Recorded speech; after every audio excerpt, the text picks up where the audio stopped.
note number 13. Here it is very important. It is about the aggregate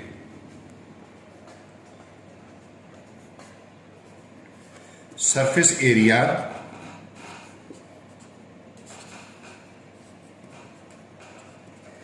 of blended aggregate.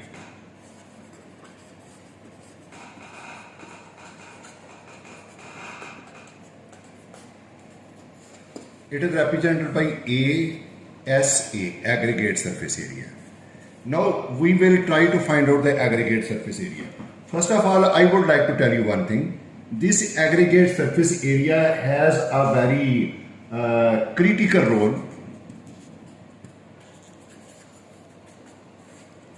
in HMA, hard mix asphalt performance.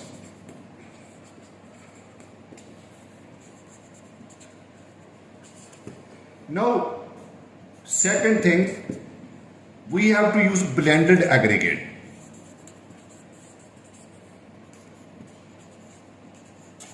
To find out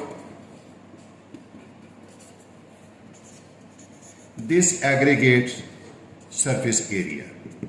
The question of how will we find out? You know, in each sieve,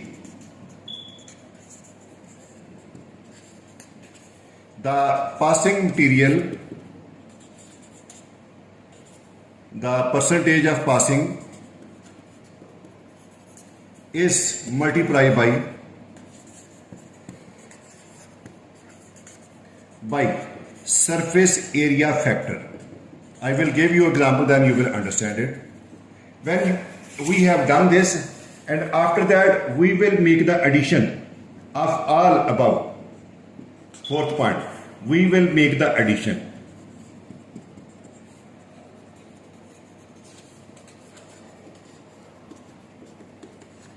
of all above.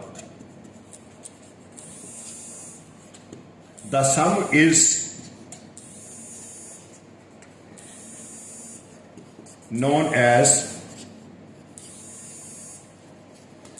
aggregate surface area of the blended aggregate.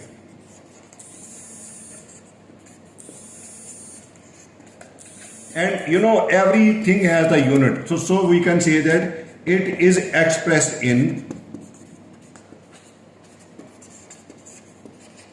meter square per kilogram. So whatever I have told you over here I would like to give you one example for this area. You know,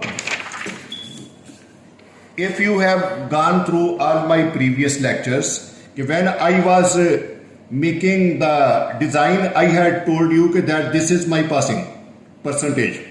So I have taken my own example of my design from this 2596% passing, from 1980%, from 12.5 6.9%, 9.5 61%, 4.75 48%, 2.36 35%, 19%, 12%, 8%, this one, and last one it is this percent, 4% of the material passing. So this is the grading, which is the passing percentage through each sieve. Now, as per SAF, this is the constant value. So Asphalt Institute has recommended this value, and up to 4.95, this SAF, surface area factor, is 0.41, 0.41, 0.41 and 0.41.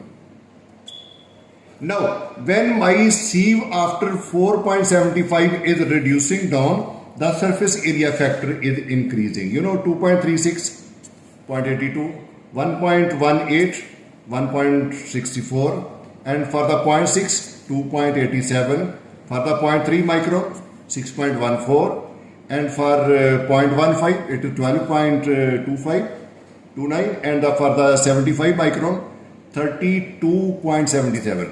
So whatever this value I have given over here in this table, here I would like to tell you one thing.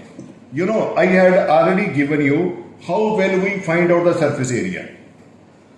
You know, this surface area is equal to this passing percentage, which is represented by P, and then surface area factor. This surface area factor which I have given you, I will give you one example.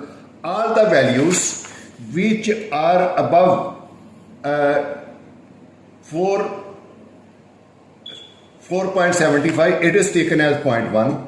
So here, it means here I will take 100% multiplied by 0.41, and because it is a percentage, it will be divided by 100. What we are going to get? 0.41. And that is why for all these values, this 0.41 is taken. So I hope you may have understood it. Now for this 4.75%, so you see it would be equal to 48 multiplied by 0.41 over 100. When I will make this calculation, its value comes out to be 0.1971, which I have written over here. And for my second calculation, 35% passing, when this 35 is multiplied this value 0.82 divided by 100, its value comes out to be 0.2842. Similarly, I have done all this calculation, that this value multiplied by this value divided by 100, it will give me 0.3159. And this 12% passing, its factor is 2.87. When these are multiplied by with each other, I am going to get this value. And 0.3, for this 0.3 number C, it is 8% passing, and factor is this one 6.14. When this multiply, we are going to get this value. And for my 150 micron sieve, the material passing is 6% and the factor is 12.25 after multiplication this value. And similarly further. Now, as I had already explained to you, we will go on adding all these values. After this addition, I am going to get this total. It is equal to 3.9033 meter square per kilogram. So this is very boring article, but I hope you people will try to understand that what are the sieves used for the development of design, what is the percentage passing, and you will have to take this value. This is the standard as far as Smart Institute. Then you will have to make the multiplication of this with this. After this multiplication, when we are going to get all this result, and this result after sum, we are going to get this value. This is known as total aggregate surface area, which is being used in the mix. It is equal to 3.9033 meter square per kg. So it is very, very important factor which we have to use for our further calculation. And please, I would like to request you that this table is in front of you. If you will practice by your hand, it will be easy for you to understand this concept, that what is the aggregate surface area used in the blend. And this question nowadays is many times asked in the interview, who are going as a material engineer or who are going to work in the asphalt field. So please, thank you very much for seeing this. If you need any further clarification, please comment me and I will reply you. Thank you.